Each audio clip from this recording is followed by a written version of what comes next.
Welcome to the Better Than I Found It podcast. I'm Mike McGraw, the men's golf coach at Baylor, and your host. Today, I'm continuing my series where I highlight players on my current team, specifically seniors, to give you an inside look into the athlete, something you can't get from just watching him play and compete. Today's guest is first team All-American and senior co-captain Cooper Dossey from Austin, Texas. Cooper and I discuss a number of topics, including his recruitment to Baylor, a chronic wrist injury that actually turned out to be a blessing, and finally the important role his faith plays in his everyday life. Cooper, as you will hear, is more artist than scientist and plays the game with a great deal of passion. Let's get right to the interview.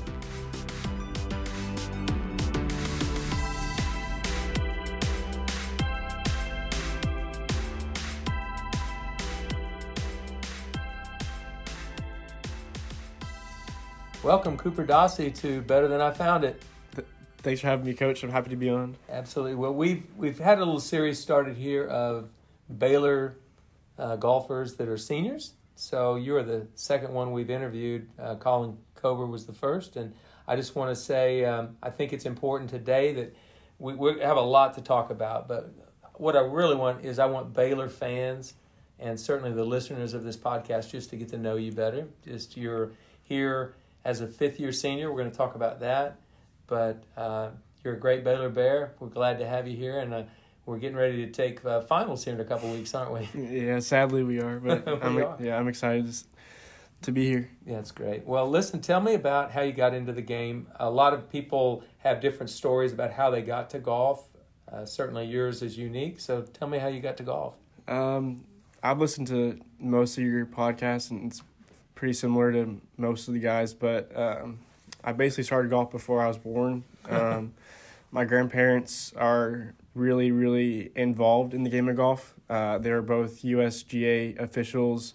My grandma took lessons from Harvey Pinnock, and so I was born with a plastic, or it was actually like a stuffed animal golf club in my hand, and I started hitting golf balls around the house when I was little, and then I started playing competitively when I was about 5 or 6. And so I'd say that my grandpa Nub and my grandma Carolyn were the two most beneficial people in my life growing up for golf, just because of their history with it and how much encouragement and time that they spent with me trying to make me better.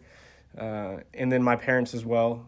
My mom has had 2 hole-in-ones, so she can play. My dad's played more golf in the last year than he has probably over the last 10 years. And then I guess another important stat is that my grandma's had 9 hole-in-ones. So that's basically, and then I've got 2 brothers and they both play. So. Okay, well, so it's definitely a golfing family. Probably wasn't going to start out that way. If it hadn't been for Nub and Carolyn, maybe Trudy and Paul wouldn't have gotten you started in golf, maybe? Maybe. So did you play other sports? I did. Growing up, I played basketball, I played baseball, I played flag football. I wasn't really allowed to play tackle, nor I didn't really want to, honestly. It was kind of small. But I probably played basketball till 8th grade, and I played baseball. I played till, probably 5th or 6th grade, and I think that was the hardest conversation with my dad's closest friend when I was growing up was my coach, and it was the decision to play golf over baseball because they're both hurting each other, and so those were the 2 main sports I played. Well, that's good. Most kids probably tried other sports. I did. I wasn't very good at any of those other sports, so it was easy for me to get to golf pretty quickly. But the only thing I could do was run. I was a fast runner, but I could do nothing else. So I don't know. I could run down the court, but I couldn't make the shot. So you went along and started playing a lot of the Texas junior golf tournaments and certainly the Legends Junior Tour, and you became a pretty well-known player on a national level. When I was still at Oklahoma State, I knew who you were, and I always had my eyes on Texas, thinking I would recruit players from Texas. So I was already thinking about you, and I didn't turn out that because I got let go at Oklahoma State, so I never got to recruit you there. But so how did the recruiting process go for you a little bit? Because I know yours was unusual. Yeah, so I kind of had a breakout year my sophomore year of high school, and around that time Actually, a year before that, or a few years before that, is when Brad Dossey committed to Oklahoma, and so I think he started the upward trend for guys committing early. And so when I was in 8th grade, 9th grade, and 10th grade, it was stressful for me because, there was a huge increase of guys committing at a young age. And I was a good player, but I really didn't do too much on a national level in middle school or my freshman year of high school. And so I think that when I had my breakout year, my sophomore year, the stress of the recruiting process kind of got to me, and I made a quick decision, and I committed to Texas A&M. And I still love, most of those guys on that team that I would have played with. Coach Higgins was I'm very thankful that he gave me an opportunity to commit to A&M. And, as the years went by, I started playing better and better. And I had a pretty good junior golf career. And, you sign your national letter of intent in November of your senior year of high school. And August before my senior year, my little brother Luke came on a visit to Baylor. And this was your second year as the coach here. Yeah. And so I think a funny story to add on to that is the whole year before Luke took his visit was your first year. And my mom and my parent, my whole family's gone to Baylor. It's been in my blood. And, Hey, give that stat. I think this is an amazing statistic. I've had 34 family members attend Baylor, and a few of them actually played college sports at Baylor. And so my aunt played basketball, but basically I bled green and gold my whole life. And I think the year before the first year you were here, my mom was always like, I think we should check out Baylor just in case. That's where your heart is. And, I never wanted to be disloyal to A&M because it's very rare to decommit in golf, but in other sports it's not rare. And so after Luke came home from his visit, I had a pretty rough month because I was battling an inner battle of trying to figure out if I should go on a visit. And like I said, with Coach Higgins offering me the spot, he was also very gracious and allowed me to come on an official visit to Baylor back in October. And I walked on campus and I stepped foot in the business school, and I got chills. I'll never forget the moment. And that's kind of when I knew this is where I was supposed to be. And so I decommitted from A&M. I committed to Baylor about a month before I signed. And so I think it's a process that's a lot easier to talk about now. I think that when it first happened, it was hard for me because people think that, it's just a decision where I'm not going to go to A&M anymore. I'm just going to go to Baylor. But at the end of the day, you do burn some bridges. You lose some friends. But I know this is where God wanted me to be, and I'm just really thankful that Luke went on that visit, because if he didn't, I don't think I would have manned up and decommitted. Well, I remember thinking back at that. I didn't watch you hit a golf shot that first year I was in Waco on purpose, because you'd already committed to A&M, and I had a lot of respect for J.T. Higgins, and I still do.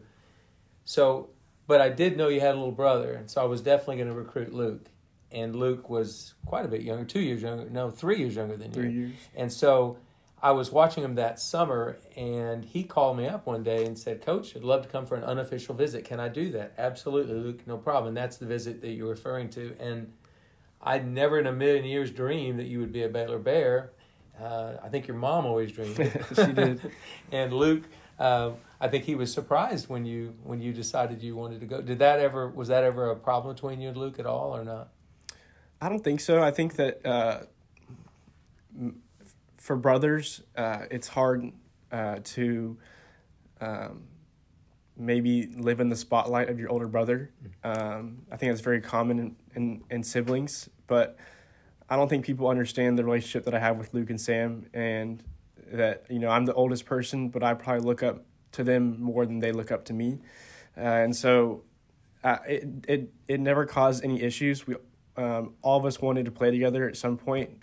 So I think it's a relationship that I'm very thankful for, and I can honestly say they're my best friends. And yeah, there was no issues with Luke, but I think that I'm excited that he ended up coming to Baylor as well. Yeah, it's been great. You thought you were going to have 1 year together. As it turns out, it's 2 years. We'll talk about that in a minute. But I will say this. You came on to campus in August of 2016. You were playing well. You had a lot of enthusiasm.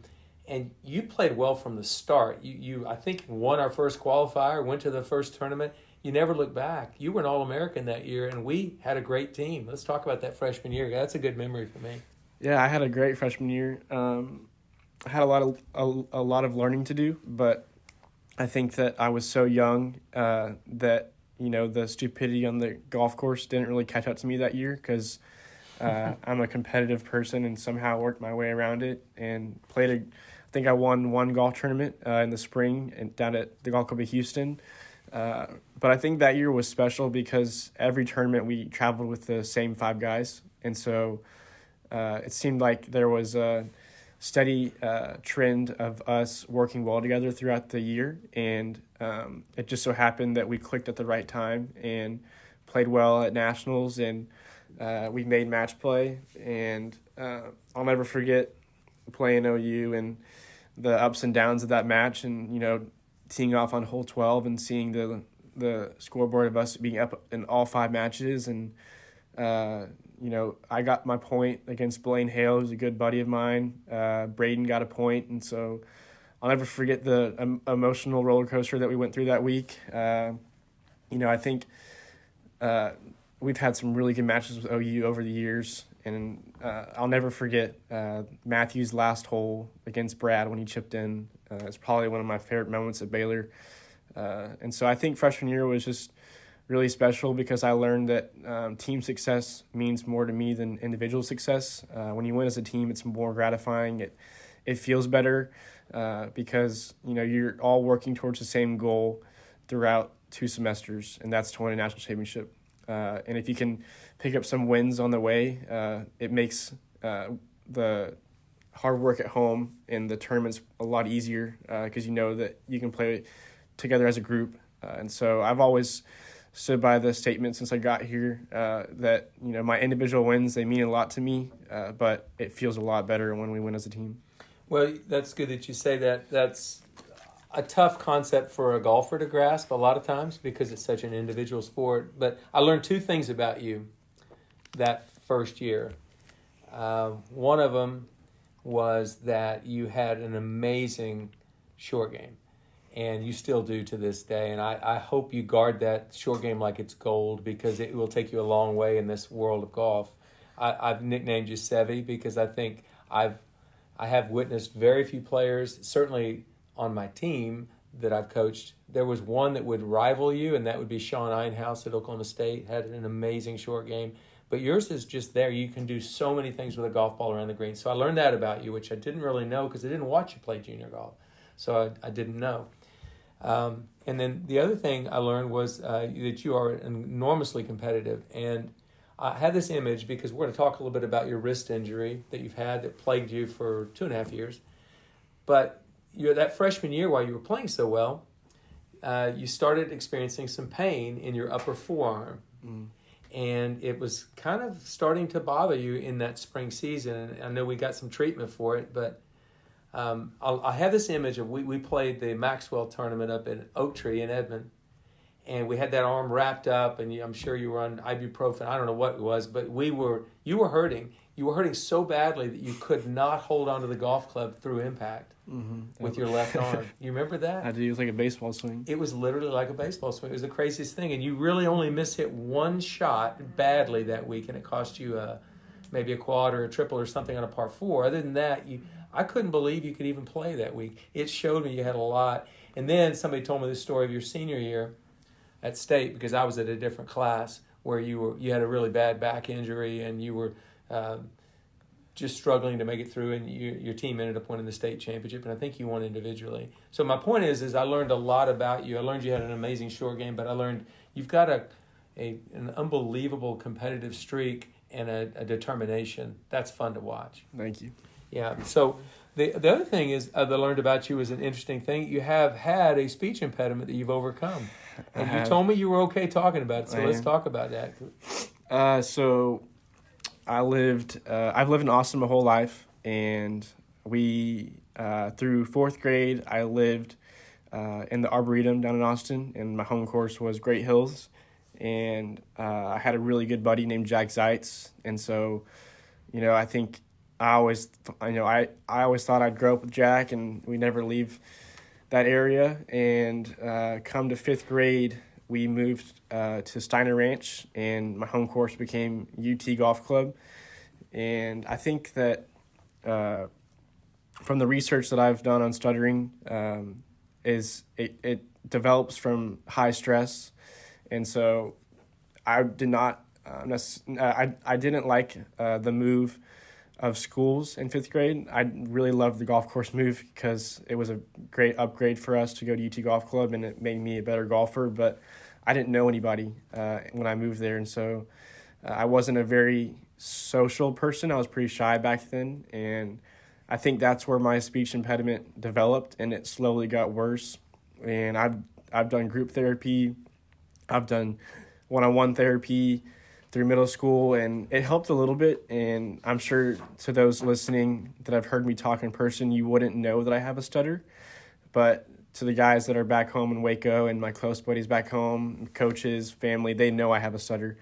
And so it comes out in different situations. The first one being when it's cold outside. And so sadly, we're getting to that time of year where it is colder. And so it is going to come out a little bit more. And then it also happens, like I said earlier, in high stress situations. And so, for example, if I'm at a restaurant with a group of people that I don't know, then I tend to stutter a lot more.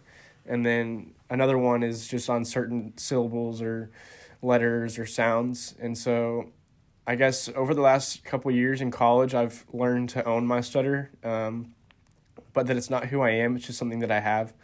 And so I'm not defined by it, but I don't want it to leave because it makes other people laugh. It makes me laugh. And so I think my sophomore year of college, I put Stutter King on my putter.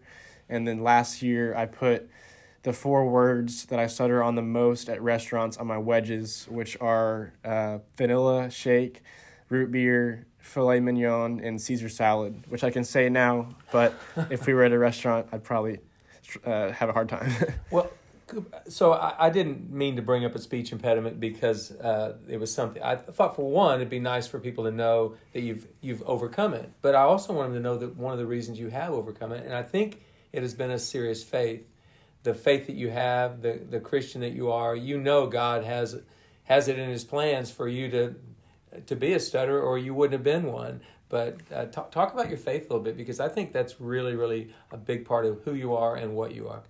I think if I can tie faith with my stutter, I think Moses had a speech impediment, and it mentions that in the Bible. But I grew up in a Christian household. My mom is an incredible Christian lady who leads really, really well, whether it's younger people, women the same age. And so that helped a lot. But my dad is just a really, really good man. And I'm very thankful to have a father who is loving and encouraging, but leads me in a way like Jesus Christ would.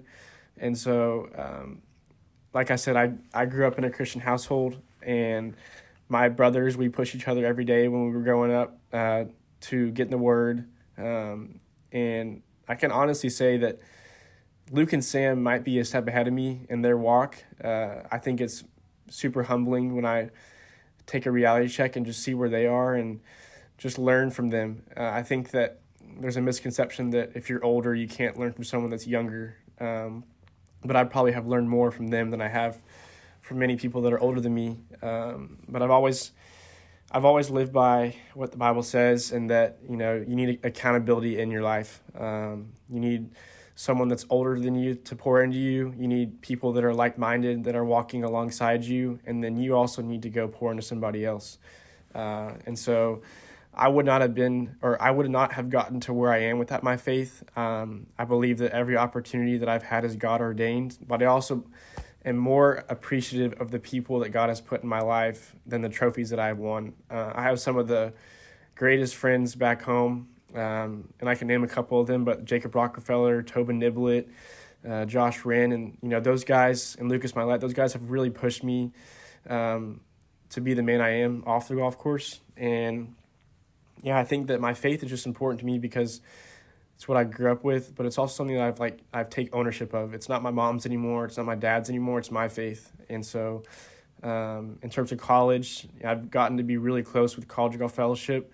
I've had a really strong relationship with them since high school. Our guy is Travis Wolf, and Travis has led me out of a lot of dark holes that I've had in college. But I've also gotten really close with Marcus Jones and Brad Payne, who was on the podcast last week, a couple weeks ago, whenever this airs. But yeah, I think College Golf Fellowship is just something that's really helped me out. I think that it's kind of been a rock for me in college. Sometimes you get the excuse of being too busy, but they're here consistently each week on Mondays, and they have retreats, and I'm just thankful that God has placed so many like-minded people in my life, and those relationships that I've had are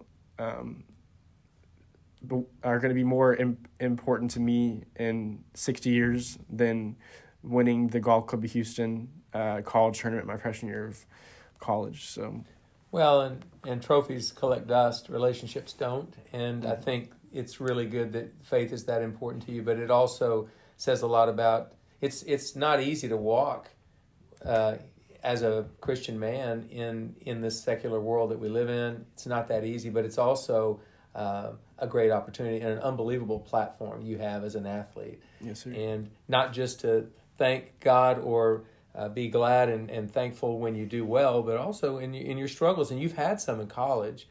Let's talk a little bit. We talked briefly about your forearm injury and wrist injury your freshman year, but that exacerbated itself and got worse and worse as time went on, and it became a real problem. Yeah, I think before I get into that, I just want to go off what you just said. I think that I just mentioned a lot about my faith, but I think it's also important for the listeners to understand that I'm not perfect and I don't have it figured out. I'm not the best Christian man every single day. I slip up. I'm full of sin, and I don't want anyone to think that I have this down perfect, because I definitely do not. But I also believe that that's why I have so many good people around me to hold me accountable to that. But in terms of my wrist, that started my freshman year of college, like Coach mentioned, and there really wasn't any diagnosis for what happened my freshman year. It was just get a cortisone shot before postseason and hope it goes away. And it did. It went away for postseason. It went away for that summer. And then it came back at the end of my sophomore year, fall semester. And it came back pretty bad. But again, there wasn't any clear readings on the MRI, on the X-ray. And so I got another cortisone shot January of 2018, and that lasted the whole spring semester, and there was no pain. There was also no pain in the summer of 2018, and so I thought I was done with it. And I think that that's kind of where I also struggled with placing my identity in golf. I thought that, if my wrist was healthy and I played good golf, then I had it all figured out. And at this point, I was playing really well. I had a good freshman year. I had a decent sophomore year for all the tournaments that I got to play in. And I had a really, really good start to my junior year. We won the match play that fall, and I played decently well in the stroke play events that we had. But I hit a shot the last tournament of the fall at Merido, and I just felt this weird sense of pain go up my arm. And I remember I didn't tell the guys, but I told Coach before the last round that I was dealing with some pain in it. But I didn't want the guys to know because it was our last tournament. and we finished the tournament. I get an MRI, and I had a couple cartilage tears in my wrist, and then my, what is the term? I can't remember, but my basically, if you're looking at your left wrist, there's that bone that pops out on the left side of just before your hand, and the tendon right there was popping in and out of place. And so if I were to rotate my wrist in a 360 degrees, it would have this clicking noise. But also, anytime I took a divot, I wouldn't be able to continue through the ball. And so I ended up getting surgery November 8th of 2018. And I was out for 3 months of golf and had no idea what to do with my life, because that was the first time that I had really had golf taken away from me, because the previous 2 times I was still able to chip and putt, but this time I literally had nothing to do. And I guess I can mention this, but for some reason, God placed a wonderful girl in my life, my girlfriend Ashley, and it just so happened that we started dating that semester. And I think that Ashley helped me a lot get through those 3 months. It put a lot of things in perspective, and we're very like-minded, and we push each other in good ways. And so I think that if looking back, the best thing that came from my wrist injury was better golf after it, but also Ashley. And so I'm thankful for my wrist for many reasons. I'm not someone who's going to go look at the negatives of what happened, because I already did that in the moment when I heard it. But looking back now, there's many positives that have come from hurting my wrist, and I think that I wouldn't be who I am today if I didn't have the opportunity to humble myself through my wrist injury. I think I would agree with that completely. And I remember the struggles you felt, that you didn't feel like you were having. You were having the struggles when it first happened. Why is this happening to me? That type of thing. But you worked through that, and you worked through it with your faith. And now you can look back and easily see that wrist injury was sort of a defining moment for you. It's certainly sent you on a great path. So, but all during this time, so we've described kind of your injuries through college, but all during this time, I'm going to give some statistics here. Since you've been at Baylor, we've had the first #1 ranking in the history of the school. We have had match play at the national championship. We've won 15 tournaments, 2 of those being the 2018 and 2020 match play championships, the Big 12 match play championships. We have, you have been a first-team All-American. You have been named to the Palmer Cup team, and you've been named to the Walker Cup practice team, which it remains to be seen whether or not you'll be on the Walker Cup team, but you're at least invited to a practice squad. So a lot of great things. Plus, you've got the all-time lowest scoring average at Baylor, 71.68, and the lowest single season, 69.72 last year. So you've done a lot of amazing things, and our program has thrived since you've been here. So the golf part, no question. No question you've been a leader on the golf course. I'm thankful for that. But I'm also thankful for many of the things you've done off the golf course. One being you've matured a great deal. You would admit, I think, there were a lot of things you needed to mature from your freshman year on. And you played so well that freshman year. We gave you a pass. You sort of took a free pass. It's like everything's great, but you needed to mature a lot, and you've done that. So because of all of that, last year I made you a co-captain with Colin Cober your senior year. And you guys were really, the team was rocking and rolling and doing great things last year, and then COVID came. So describe a little bit about your decision with Colin to come back and how that all came about. Yeah, so since I've been in school, my best friend in Waco has been Colin Cober. I hope he said the same thing. But no, I think Colin has... me and Colin are completely different people, but we're the same people at the same time. So what I mean by that is I'm a crier. He's not a crier. I'm an emotional person, and you would never know if he's happy or sad, honestly, on the golf course. He's extremely, extremely smart. I am not as gifted in that area. But I think what we do have in common is our faith and our competitive drive. And those two things have made our relationship very strong. And basically, when Coach gave us the opportunity to lead, we spent the whole summer prior to that figuring out what we wanted to do differently than guys have done in the past. And I think that we've had some great leaders on our team in my time. The one that sticks out the most to me right now is Hunter Shattuck. But Garrett, Braden, Matthew also did a great job. But I think, a good leader is trying to see what worked well and making it a better strength, but also looking at the weaknesses that didn't work well and turning those into a strength. And so Colin and I, we really did have a lot of text conversations and phone calls back and forth, figuring out what we wanted to do differently. And I think we did a really good job last year, and we're continuing to do it this year. And I think the reason why we have done such a good job is we both don't lead to gain anything in return. Guys encouraging us for what we're doing or, giving us positive feedback is not why we're leading. We're leading because we want to win a national championship, but we also want to create a culture of great young men at Baylor. And so those two things have really driven us, and there's been frustrations along the way. There's been some very, very good highs on the way. But I think that we counter each other extremely well, and that is, honestly, why we've led so well. And I'm very thankful for my friendship with Colin because it's going to be one that lasts for the rest of my life.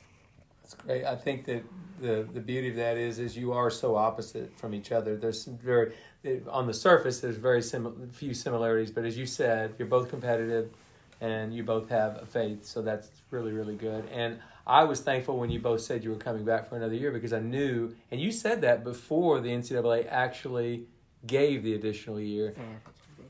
You forgot about that, but that actually happened the week before. You said, we want to come back if they allow it. When they did allow it, you guys both jumped on board, and it's great.